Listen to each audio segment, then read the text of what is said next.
Buenos días, queridos amigos y amigas. Pues aquí trayendo una edición más de este canal de YouTube, Nalitas de la Cruz. Vamos a iniciar. Por ahí, denos un like, este,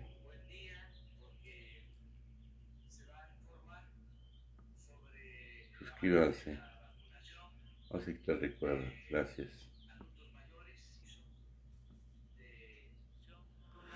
De adultos mayores, vamos muy bien, se va a cumplir el compromiso de vacunar a los adultos mayores en este mes, aún con una primera dosis, pero van a estar todos los adultos mayores de México vacunados en abril. Y también ya vamos a iniciar la vacunación de maestros, maestras, de todo el personal educativo, del sector público y del sector privado, escuelas públicas y escuelas privadas. Se va a informar también sobre el avance en la vacunación de los médicos, enfermeras, enfermeros, trabajadores de la salud, del sector público y del sector privado. Yo nada más quiero dar a conocer lo de ayer, que no se tuvo el dato a tiempo. Cuando hablábamos de los niños de Guerrero, sostuve que Guerrero, Chiapas y Guerrero, Chiapas, traigo a Tabasco en la punta de la lengua y prendido en mi corazón. Chiapas, Oaxaca y Guerrero, los tres estados con más pobreza, con más población indígena, son los que más apoyos están recibiendo. Entonces, está así. Podría yo dar a conocer todo, pero por la veda electoral, solo por la pregunta de ayer que se arman los niños, es decir, ¿qué se está haciendo? Pues mucho. Se están otorgando becas, se está apoyando a los productores del campo, se están entregando pensiones a adultos mayores, a niñas, niños con discapacidad. Nada más en Guerrero se entregan fertilizantes gratuitos a todos los productores de Guerrero, a todos. Entonces, estas son las viviendas que hay en cada estado. En Chiapas 1.351.000 viviendas de acuerdo al censo del 20, el censo del año pasado, del INEGI. Y beneficiarios 1.673.000. Es probable que casi todos los hogares de Chiapas estén recibiendo cuando menos un apoyo. Por eso el 124, porque hay quienes reciben 2, 3. Si en un hogar son 2 adultos mayores, pues son 2 apoyos. Y le sigue Guerrero, 942.043 viviendas, 1.152.000 beneficiarios. Nada más de programas sociales o de bienestar que llegan en forma directa. Aquí no está lo de fertilizantes, por ejemplo. Aquí no En mi casa llega. está la vacuna por poner otro ejemplo, que se está aplicando y es universal y es gratuita. Exacto. En Oaxaca, 1.125.892 hogares y 1.269.687 beneficiarios. Entonces, por eso es que es distinto ahora que lo que sucedía en gobiernos anteriores. Esto no existía. La gente estaba abandonada y sobre todo los pobres. Cierto. Entonces ahora estamos atendiendo las causas para que podamos conseguir la paz en el país, atendiendo las necesidades de la gente para evitar la violencia. Y en el caso Guerrero ya aprobamos ayer de que hay una disminución en homicidios, en delitos. No quiere decir que ya se resolvió el problema, no, tenemos que seguir, pero se está atendiendo lo estructural, en el fondo, porque esto es en lo que más creo. No se resuelve el problema de la violencia solo con medidas coercitivas. No se puede enfrentar la violencia con la violencia, lo he dicho muchas veces. No se puede enfrentar el mal con el mal hay que enfrentarlo haciendo el bien. Con esto, para que los jóvenes no sean enganchados, jóvenes sin futuro, que los jalan, los enganchan para participar en las filas de la delincuencia. Entonces, si los jóvenes tienen opciones, si hay jóvenes construyendo el futuro, pues hay opciones, hay alternativas. Y así es como vamos a ir pacificando el país. Bueno, se termina esto y le damos la palabra al doctor Alcocer. Muchas gracias, señor presidente. Con su permiso, muy buenos días para todos y todas ustedes. Hoy les comunicamos el camino andado en la estrategia de la vacunación dirigida por el señor presidente.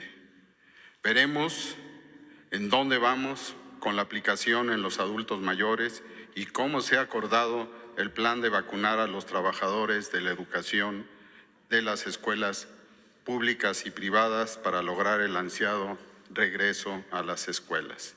Este plan especial se iniciará o se continuará el próximo martes con la vacunación del personal docente y no docente en 5 estados. El doctor Hugo López-Gatell les comunicará los elementos de seguridad sanitaria y el entorno sanitario que se toma en cuenta de acuerdo al semáforo epidemiológico. La acción operativa tan importante será expuesta por el general Luis Crescencio Sandoval y la maestra Delfina Gómez, secretaria de Educación Pública, nos presentará la táctica y la preparación de las escuelas, del personal docente y administrativo para lograr la apertura de las escuelas. Hugo, por favor. Permiso.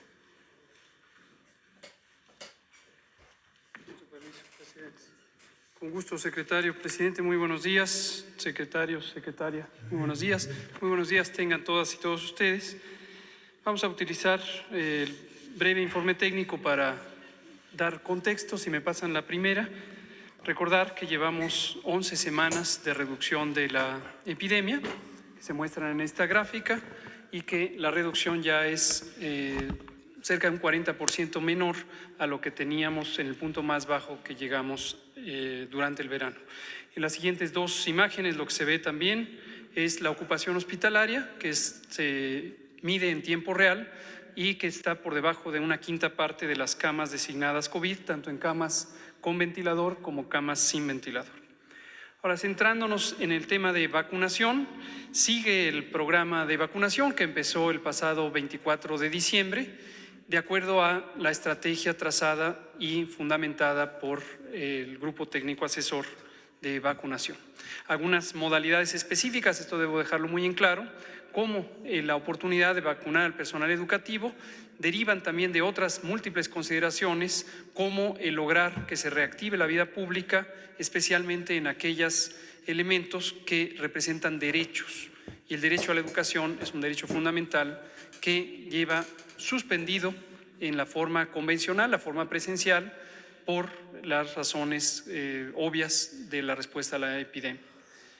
Ayer logramos 508.745 aplicaciones de dosis de vacuna. Es el tercer día consecutivo que estamos vacunando de manera sostenida arriba de 500,000 vacunas, después de haber llegado a nuestra cifra récord hasta el momento, que son 554,000 dosis.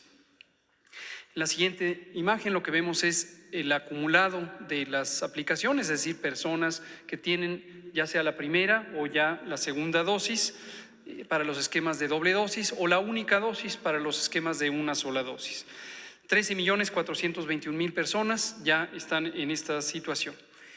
Y en la siguiente imagen vemos el desglose que presentamos todas las noches de las distintas poblaciones que están definidas de acuerdo con el plan o la política nacional de vacunación contra el virus SARS-CoV-2 causante de la COVID-19. Vemos al inicio el personal de salud y en unos minutos voy a comentar sobre este detalle. El personal educativo, que en lo que se ve ahí, estas 22.934 personas, es exclusivamente del estado de Campeche, estado que por tener un control epidémico persistente fue el iniciador de la vacunación en el personal educativo. Y finalmente en azul, hasta abajo de la imagen, se ven las 9.900.992 personas que son adultas mayores de 60 años o 60 años y más, que son el primer elemento de atención en el plan de vacunación. Ya hemos comentado que, de acuerdo con la estrategia, es muy importante vacunar en esta secuencia, como lo hacen otros países, siguiendo el eje de priorización de edad, porque esto nos permite tener el mejor impacto de reducción de la mortalidad y otras complicaciones relacionadas con la COVID. En la siguiente lo que vemos es solo para recordar que los eventos supuestamente asociados a vacunación, es decir, los eventos adversos, son en una proporción muy pequeña, tal como se había contemplado, y es semejante a lo que ocurre en otros países. Afortunadamente no hemos tenido ninguna complicación mayor. En la siguiente lo que vemos es el resumen de las dosis que hemos recibido hasta el momento, desde el 23 de diciembre hasta la fecha, incluyendo las que recibimos ayer y la que estábamos recibiendo en este momento, que suman los 2.500.000 dosis de esta semana. En total son 17.888.350. Y en la última de este segmento lo que vemos es el calendario de recepción semanal, que ya lo estamos poniendo de manera frecuente. Ahí está, 2.473.575 es la suma de dosis, incluyendo el embarque que estará llegando en este momento. Ahora, vámonos específicamente al nuevo componente, la vacunación en personal educativo más allá de Campeche, hacia el resto de las 31 entidades federativas. Hemos establecido un calendario siguiendo varios criterios. Uno de ellos se resume, como lo explicamos el martes pasado, el martes reciente, para los primeros 5 estados, que permite ordenar la distribución de las vacunas conforme van llegando. Y es un criterio técnico, un criterio epidemiológico que se sintetiza con el semáforo de riesgo COVID. El semáforo de riesgo COVID, como conocen ustedes, tiene 10 indicadores que representan de manera panorámica la ocurrencia o la intensidad de la epidemia. Vemos que en el primer bloque están estas entidades: Chiapas, Coahuila, Nayarit, Veracruz y Tamaulipas. Empezarán el próximo martes 20 de abril, culminarán el 27. En la siguiente es Baja California, Oaxaca, Nuevo León, Jalisco y Aguascalientes. Empezarán el 28 de abril, culminarán el 4 de mayo. En la siguiente, Guanajuato, Colima, Morelos, Michoacán, San Luis Potosí, Durango, Sonora y Guerrero, en la semana del 5 al 11 de mayo. Enseguida, Sinaloa, Zacatecas, Estado de México, Hidalgo, Tabasco y Tlaxcala del 12 al 18 de mayo. Y por último, Querétaro, Quintana Roo, Puebla, Yucatán, Ciudad de México, Baja California Sur, Chihuahua, que se vacunarán al personal educativo del 19 al 28 de mayo.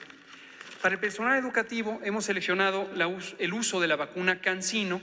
Esta es una vacuna que ofrece varias ventajas. Las dos más relevantes para el operativo es solo requiere una dosis. Con una dosis se obtiene el efecto máximo esperado, que es una eficacia muy alta, comparable a la de las demás vacunas. Y en segundo lugar, que no requiere ultracongelación. Esto lo que permite es un avance muy rápido del operativo de vacunación en el personal educativo. Ya señalaba el presidente y el secretario Alcocer que se vacunará al sector educativo público y privado. También es importante tener en cuenta que una vez vacunadas las personas, después de 2 semanas ya desarrollan los anticuerpos esperados, la protección inmunológica, y podrán reintegrarse a las clases. Esto quiere decir que, por ejemplo, en el primer bloque, más o menos el 15 de mayo, incluso unos días antes, del 13 al 15 de mayo, podrán abrir las escuelas de los primeros estados. Y en los últimos, del 19 al 28 de mayo, será su vacunación, de modo que un poco antes de mediados de junio, antes del 15 de junio, también podrán abrir las escuelas. Esto lo que permitirá es el retorno al ciclo escolar vigente para culminarlo y quedar en buena preparación para el siguiente ciclo después de las vacaciones. Esto lo explicará la maestra Delfina. También informar que para esta vacunación a maestros no se distraen recursos del operativo Correcaminos. Este es un componente específico del gran operativo Correcaminos, pero al que se han destinado nuevas brigadas de vacunación que serán a cargo de la propia Secretaría de Educación Pública, del Instituto Mexicano del Seguro Social, del ISSSTE, y también recursos adicionales de la Secretaría de la Defensa Nacional y la Secretaría de Marina, e incluso también de la Guardia Nacional. En todas estas instituciones existe personal operativo. En la Secretaría de Educación Pública es fundamentalmente en el aspecto de coordinación y logística. En las demás instituciones, además, es personal específico de la rama médica que estará vacunando. Esto nos permitirá ir en paralelo con culminar la primera dosis de las personas adultas mayores, asunto que terminará en los próximos 10 días, las segundas dosis en personas adultas mayores de 60 años y también a partir de mayo iniciar la vacunación de las personas que tienen entre 50 años a 59 años, más cualquier persona que no haya sido vacunada del primer segmento. Van en paralelo, no se distraen recursos, por lo tanto, se podrá avanzar en ambos elementos. Por último, quiero informar, como ya señalaba el presidente, de cómo va la vacunación en el personal de salud. En la siguiente imagen se muestra el resumen: 913,430 personas trabajadoras de la salud, tanto médicas y médicos, enfermeras y enfermeros, como las otras categorías laborales, 11 en total, que fueron seleccionadas por su riesgo COVID, por su riesgo de exposición.